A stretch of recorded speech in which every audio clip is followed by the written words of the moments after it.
Emoção, a reação do corpo à mente. E quantas emoções? Elas me dominam muito mais do que a minha mente.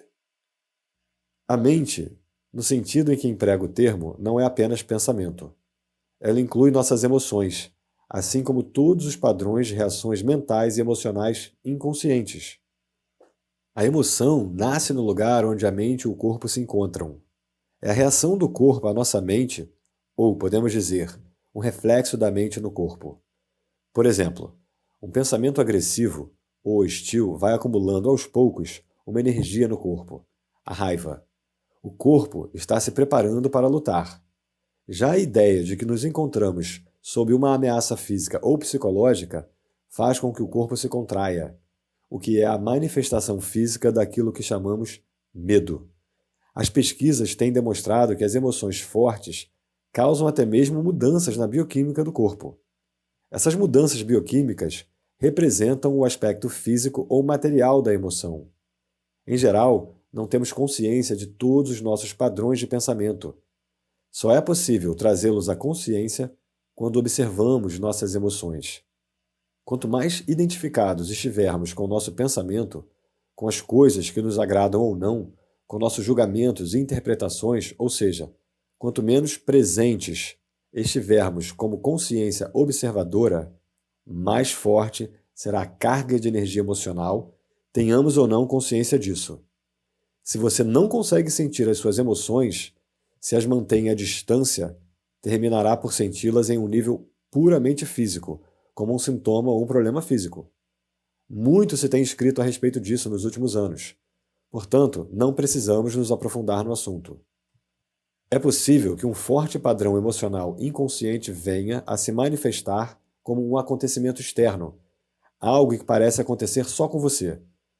Por exemplo, tenho observado que as pessoas que guardam muita raiva dentro de si, mesmo sem ter consciência e sem falar sobre o assunto, são mais propensas a serem atacadas verbalmente ou até mesmo fisicamente por outras pessoas cheias de raiva. Com frequência, sem qualquer motivo aparente. A razão é que elas desprendem uma raiva tão forte que acaba sendo captada de forma subconsciente por outras pessoas. E isso aciona a raiva latente que essas pessoas também trazem dentro de si.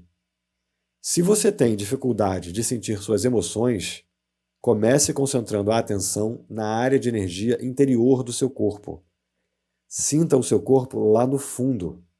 Essa prática colocará você em contato com as suas emoções. Aprofundarei o assunto mais adiante. Você diz que a emoção é o reflexo da mente no corpo. Mas às vezes ocorre um conflito entre os dois quando a mente diz não e a emoção diz sim, ou vice-versa. Se quisermos conhecer mesmo a nossa mente, o corpo sempre nos dará um reflexo confiável. Portanto, observe a sua emoção, ou melhor, sinta-a em seu corpo. Se houver um aparente conflito entre os dois, a verdade estará na emoção e não no pensamento. Não a verdade definitiva sobre quem você é, mas a verdade relativa ao estado da sua mente naquele momento. É bastante comum ocorrerem conflitos entre os pensamentos superficiais e os processos mentais inconscientes. Mesmo que você ainda não seja capaz de trazer a sua atividade mental inconsciente para um estado de consciência sob a forma de pensamento, ela estará sempre refletida no seu corpo como uma emoção, e isso você pode passar a perceber. Observar uma emoção por esse ângulo é basicamente o mesmo que ouvir ou observar um pensamento, como descrevi anteriormente. A única diferença é que o pensamento está na sua cabeça, enquanto a emoção pode conter um forte componente físico, se manifesta em primeiro lugar no corpo. Você pode permitir que a emoção esteja ali, sem deixar que ela assuma o controle. Você não é mais a emoção.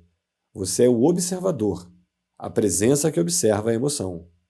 Ao praticar isso, tudo que está inconsciente será trazido à luz da consciência. Então, observar nossas emoções é tão importante quanto observar nossos pensamentos. Sim. Habitue-se a perguntar o que está acontecendo com você nesse exato momento. Essa questão lhe indicará a direção certa, mas não analise, apenas observe. Concentre sua atenção dentro de você. Sinta a energia da emoção.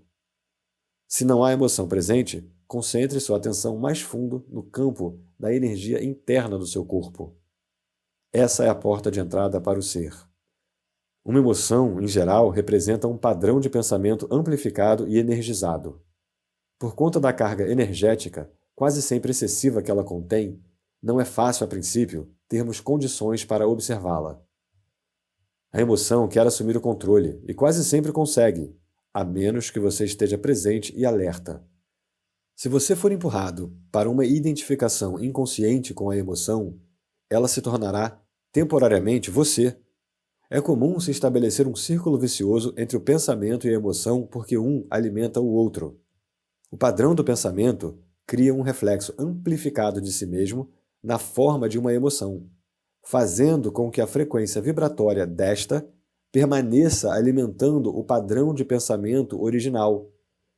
Ao lidar mentalmente com a situação, acontecimento ou pessoa que é identificada como causadora da emoção, o pensamento fornece energia para a emoção, a qual, por sua vez, energiza o padrão de pensamento e assim por diante.